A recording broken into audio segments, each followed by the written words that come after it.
Hey, what's going on? This is the Unpopular Counselor. I appreciate you for being here. Today is Tuesday, December 3rd, 2024. I will be sharing with you day 3 of the readings.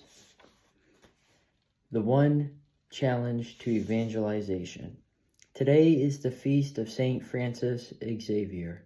Although he lived more than 500 years ago, the challenge he faced in sharing the faith is not so different than the one we face today. Finding someone to do it.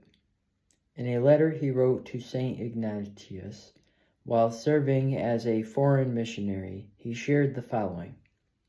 Many people hereabouts are not becoming Christians for one reason only.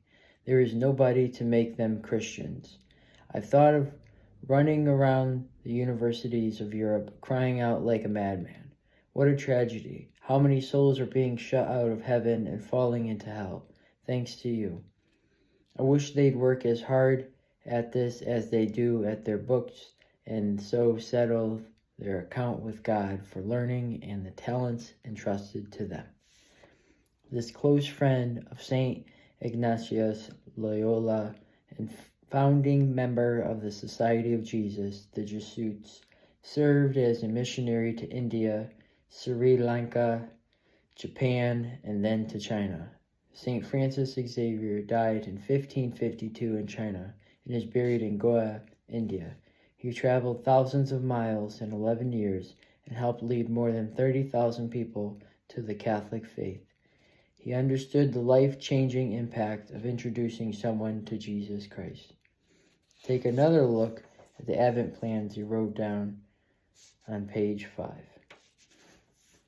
That's previously in the first video of day 1 Advent, where I was mentioning some plans in which you may have for yourself.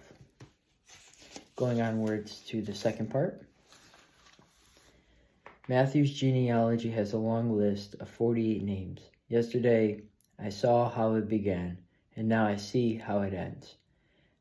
Eleazar became the father of Matthan, the father of Jacob, Jacob the father of Joseph, the husband of Mary. Of her was born Jesus, who is called the Messiah. Abraham was the key figure at the beginning of the genealogy of Jesus. The key figure at the end is Mary. This is a remarkable shift. In the culture of that time, it didn't matter who your mother was, who was your father. That's how one identity was established.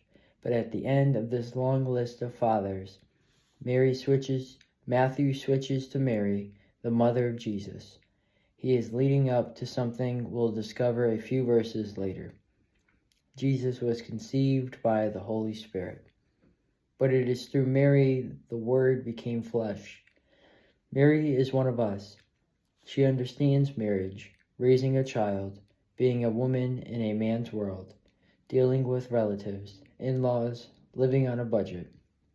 This teenaged parent named Mary learned early on the joys and sorrows of human life, and she learned how to do God's will in the middle of it all. You might ask her to join you today in your conversation with the Lord. Spend some quiet time with the Lord. I appreciate you for being here, and I'll catch you tomorrow.